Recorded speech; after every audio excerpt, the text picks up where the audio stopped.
Kia ora whānau, welcome to this Empire Review. I am your resident tech and gaming guy Dave, and I am doing a video game review. But it's not just any video game, and it comes with a peripheral because it's quite important in this type of game.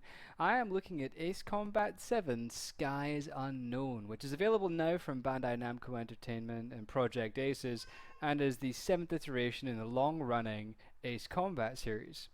Now, this game is being tested on the PlayStation 4, and as such I have also acquired a Ace Combat 7 Skies Unknown officially licensed PlayStation 4 compatible hands-on throttle and stick set courtesy of our friends at Thrustmaster. So it was really awesome. They've let me borrow this for a little while just so that I can run it through its paces on the game which it is licensed for. So that makes a lot of sense, and I will begin.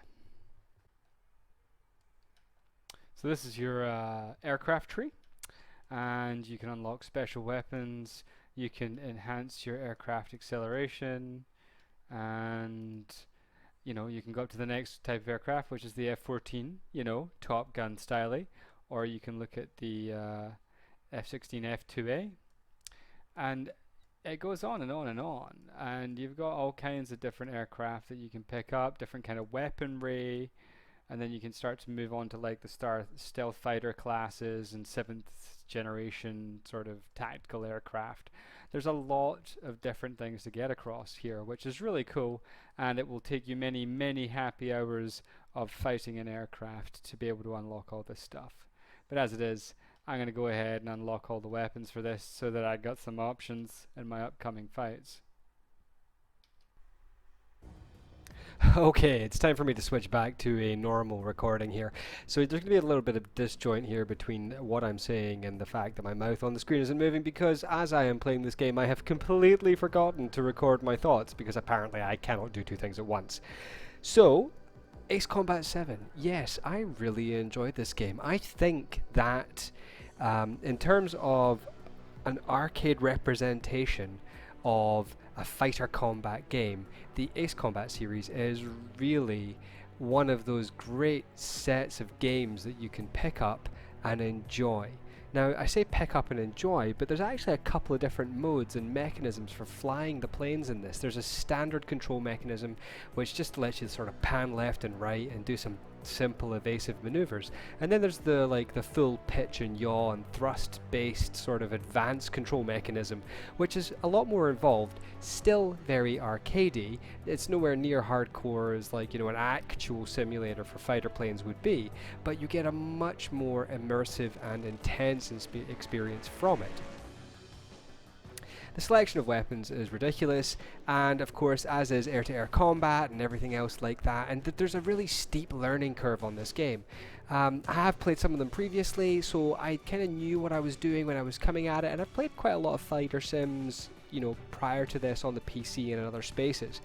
It is still one of those games where they introduce something new and you've got to figure out the nuances of each type of plane and get a bit of a handle for it. It is really involved and really in-depth, but at the same time it still kind of works if you just pick it up and want to have a hoon around in a fighter plane and blow some stuff up. So that's quite cool.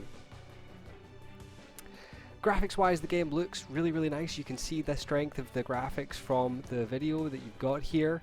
Gosh, there's not really a lot for me to say about it. It is an intense, immersive action combat game.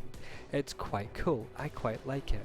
Now I'm going to talk about the VR mode quickly, because to me, the VR mode in this game is one of the strongest PlayStation VR experiences going. It is hugely powerful, and especially if you have the hands-on throttle and stick set from Thrustmaster, or I believe that there's one other manufacturer of that type of peripheral that's PlayStation 4 compatible. It adds a huge element to the way that you experience this game in VR. It is absolutely the best way to get the most from this game.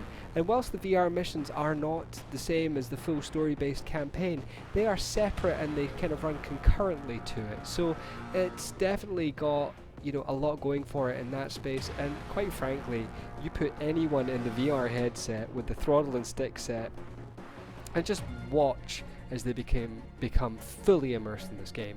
It really is one of the strongest VR experiences I have seen to date on the PlayStation VR.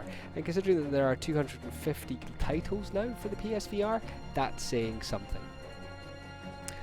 So to summarize, I do like this game. I think it's really good. It is a breath of fresh air as well. It's not often that we get a fighter plane arcadey simulatory combat type thing going on, and the world needs more of this. I remember Afterburner, I remember F-22 Phantom and F-117 and all these other games that did cool stuff. Some of them were on PC and a bit too sim focused for my liking. This strikes the balance between sim and arcade really, really well. So, I am going to give this one an 8.2 out of 10. I like it, I think it's really good. It's not perfect, it's going to drive some people wild. They might be expecting more simulator features than this will offer them. The combat, you have like 60 missiles per turn, so you know obviously the loadouts aren't particularly realistic, but it doesn't matter. It is a huge amount of fun, and it's definitely one of the best looking and absolutely one of the best VR fighter experiences that I have seen in the market. So there you have it. Thanks very much for checking out this review. I have been your resident tech gaming guy, Dave, and as always, if you like what we're doing, do click the like button and comment and favorite and subscribe and notify and do all that cool and interesting social media stuff so that we can continue to bring you more of these reviews. There will be many more upcoming reviews in the next couple of weeks as well. We are sat on a ton of games right now. So hang around, stay tuned, and watch out for the next technology review from Heroes at the Empire. And if this is the last video you have with us today, then I will see you